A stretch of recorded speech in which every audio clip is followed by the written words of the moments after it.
Warisan Ramadan hari ketiga untuk harga diri. Sapi. Era, ya ampun, jadi ini kekasihmu. Geram betul Era mendengar tawa geli dari mamanya, sampai wajah wanita itu merah padam ketika mendengar jawaban dari Rama barusan. Era sudah menyuruh sahabatnya untuk benar-benar mengajari Rama bicara dari tadi pagi sampai malam ini. Bahkan saat Era meminta Leti membawanya ke salon memperbaiki penampilan Rama, dirinya juga tetap meminta sahabatnya menemani dan mengulang-ulang namanya. Era tak bisa menemani karena masih mengurus lemburan, kerjaan di kantor, dan merumuskan surat perjanjiannya. Tapi saat latihan sudah lebih baik, Era mendengar agak puas. Rama hanya perlu bicara pelan-pelan agar tak salah. Tapi tadi dia bicara buru-buru. Ini juga mengesalkan bagi Rama. Memang sulit sekali melepaskan logat Sundanya itu. Bukan maksudnya ingin merusak performnya tadi karena dia cemas dan panik melihat rumah mewah keluarga laki suara. Ditambah dirinya juga melihat wajah kedua orang tua Era. Makin ngerilah Rama. Apalagi dia terbayang cerita Leti. Jadilah kata-kata yang terlontar tak sesuai skenario. Ya Mami, karena dia lucu seperti ini, makanya aku menyukainya. Dia bisa menghilangkan stresku, dan aku hidup lebih free bersamanya. Gak ada beban harus jaga sikap, pura-pura baik, semua apa adanya. Tapi bukan Era namanya kalau tak menemukan jalan keluar dari masalah yang sedang merintanginya ini. Safiera terlihat cool, bahkan memberikan senyum manisnya, seakan tak masalah dengan panggilan Rama padanya. Dia juga menggandeng tangan Rama. Duduk di sini sayang, kamu gak usah malu-malu, orang tuaku baik kok. Hingga senyum Vena pun hilang ketika dia melihat putrinya memang merangkul tangan pria yang diragukannya kalau itu memang betul-betul kekasih Safiera. Jadi gimana Dedi? Mami, aku sudah membawa kekasihku. Aku akan menikahinya. Dan cuma dia aja suamiku kelak. Seru Era begitu elegan dan percaya diri.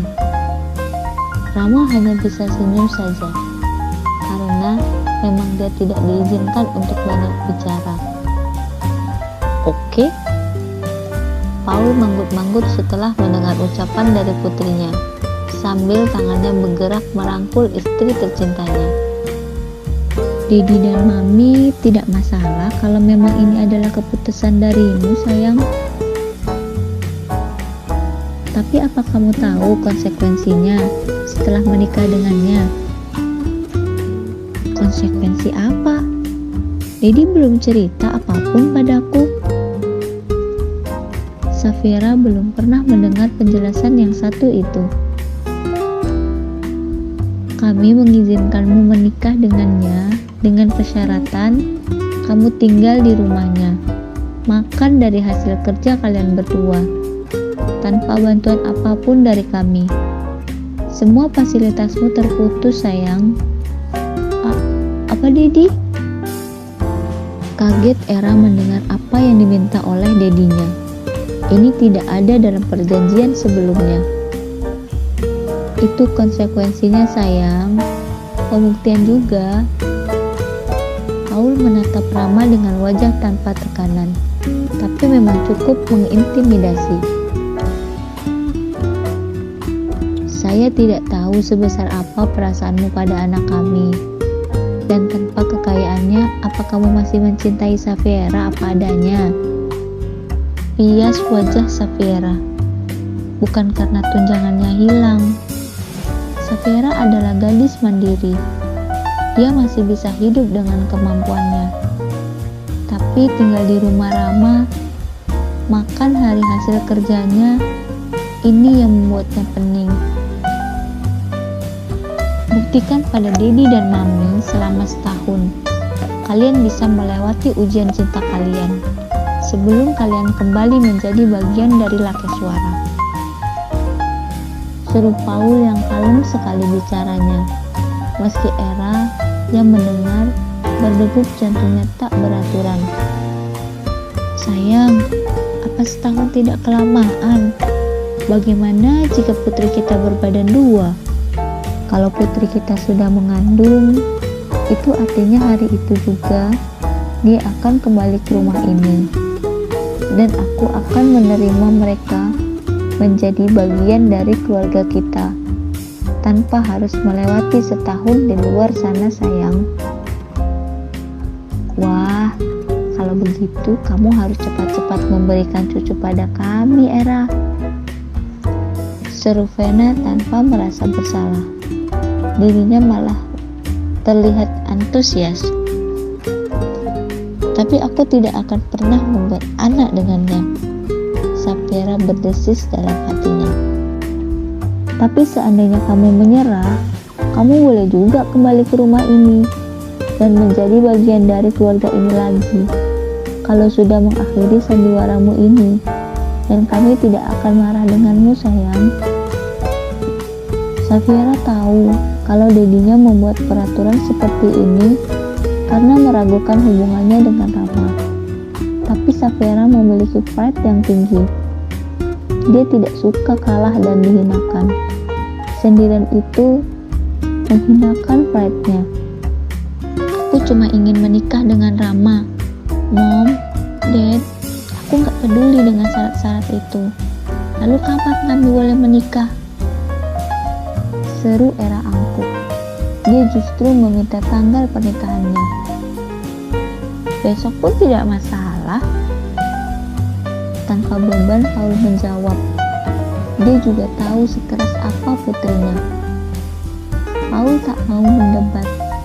Dia mengikuti permainan anaknya. Tapi pernikahan ini hanya berlangsung di catatan sipil. Dan kita baru membuat pesta besar-besarannya setelah kami yakin tentang hubungan kalian setahun lagi, atau ketika kamu sudah memiliki anak di rahimmu. Dengan semua kalkulasi yang ada di dalam benaknya Era, akhirnya mengangguk secepat mungkin. Kalau begitu, datanglah jam 9 ke catatan sipil besok. Dad, Mom, kalau ditanya siapa wanita yang paling keras hatinya di dunia ini, kemungkinan Sapphira bisa menjadi salah satu kandidatnya. Keteguhan hatinya membuat dirinya menetap. Meskipun sekarang adalah hari Minggu, Paul Lakeswara selalu bisa membuat seseorang bekerja lembur, termasuk petugas catatan sipil yang mengesahkan pernikahan putrinya. Uang yang berbicara. Terima kasih atas kehadiran Mommy dan Daddy di nikahanku. Dan ini kunci mobil inventaris kantor. Apartemenku yang di Semanggi itu aku beli pakai uangku sendiri.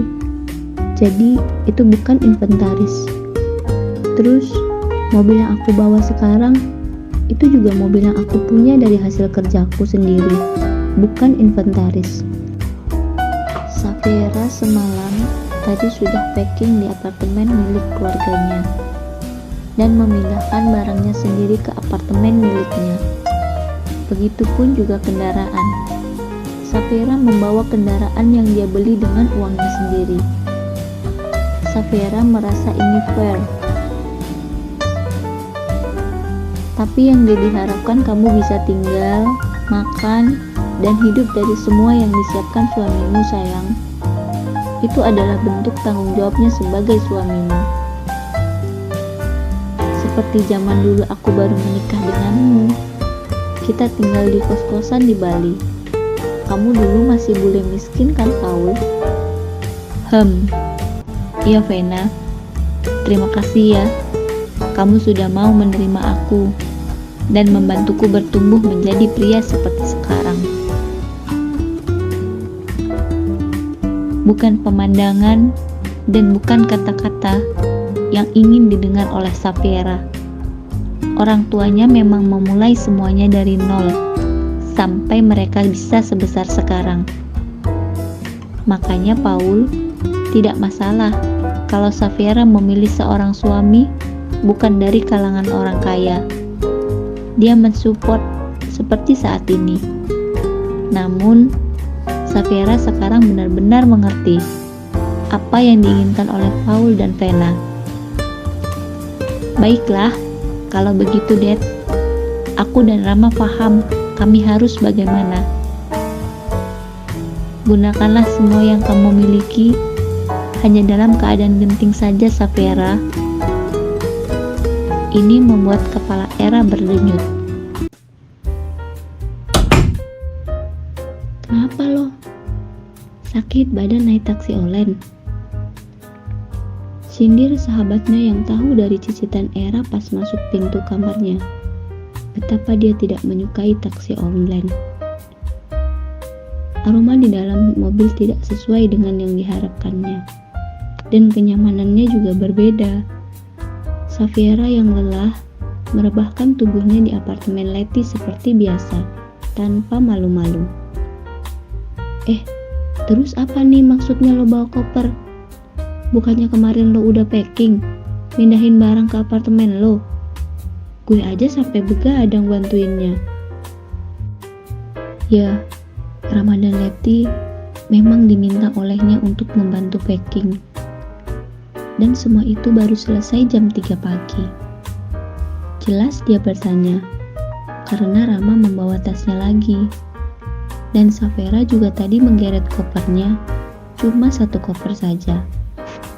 Diem lo. Era berusaha untuk duduk kembali, dan dia mengambil handphonenya untuk mengetik sesuatu. 1 miliar yang kemarin sudah aku transfer untuk perjanjian kontraknya, dan 2 miliar tadi malam juga sudah aku kirimkan setelah orang tuaku setuju untuk pernikahan ini. Dan ini baru aku transfer lagi sisa 2 miliarnya. Tinggal 5 miliar terakhir setelah kita bercerai. Tak heran kalau Safiera punya uang. Letty paham bagaimana sahabatnya itu berhemat.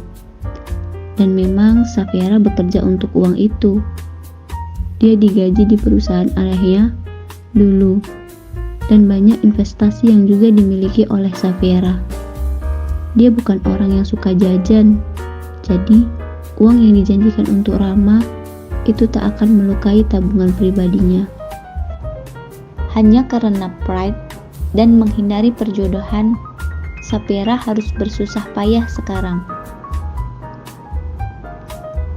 Ada tambahan job buat kamu, Rama. Perintah baru Safiera ini sudah diprediksi oleh Letty. Apa tuh Teh Era? Tapi jelas ini membuat Rama kaget. Dia masih belum bisa beradaptasi dengan pemikiran Safiera. Apalagi sampai saat ini pembicaraan semuanya masih satu arah dan didominasi oleh Safiera. Rama hanya mengikuti alurnya saja. Untuk membuat kesan kalau kamu benar-benar mencintaiku, kamu harus kerja dan kita akan tinggal di tempatmu. Kamu harus memberikan aku uang selama setahun untuk nafkahku. Buktikan kalau kita emang pasangan asli, bukan pura-pura. Dan untuk job ini, aku akan tambah 2 miliar saat papaku udah percaya sama hubungan kita yang serius. Era, lo serius? Sampai Letty memukik. Lo tahu si Rama kan bukan orang kaya. Rumahnya tahu gue. Tapi dia harus meranin suami terbaik buat gue. Cuma itu cara bikin bokap gue percaya dan dia enggak ngerendahin harga diri gue. Safiera tahu dirinya akan hidup susah karena pasti rumah Rama tak membuatnya nyaman. Dan kamu gak boleh pakai uang yang aku berikan padamu sebelum tuntas semua perjanjian di antara kita, tegas Safiera. Karena mudah saja bagi Rama menghidupi Safiera kalau pakai uang kagetnya yang 5 miliar sudah diterimanya. Baik Teh, saya paham. Rama tak bodoh juga. Meski dia hanya orang kampung, tapi dia tahu maksud dari ucapan Safiera. Kalau begitu, ayo kita ke rumahmu sekarang, tegas Safiera. Tapi dia gak punya rumah di Jakarta, Era. Gue tahu, Leti. Safiera sampai gemas dan menatap Rama. Bawa aku ke rumah orang tuamu, seakan-akan kamu memperkenalkan istrimu pada orang tuamu. Hah? Kaget wajah Rama sampai dia pucat pasi. Tak menyangka kalau dia juga harus mengenalkan Safiera pada ibunya. Gak bisa kos aja Teh di Jakarta. Gelengan kepala dari Safiera terlihat tegas sekali. Aku rasa kita cari pekerjaan di kampungmu saja. Karena aku tidak mau sampai ada rekan bisnisku atau siapapun yang melihat hubunganku denganmu. Di kampungmu akan lebih aman untukku. Teh, tapi Ambu bisa kambuh asmanya kalau tahu saya udah nikah sama Teteh. Jujur, Rama ketakutan dan keberatan. Tapi, apa bisa dia mempengaruhi pemikiran Safiera? Aku gak peduli. Ini resiko pekerjaanmu. Jadi sekarang, ayo temuin aku dengan ibumu.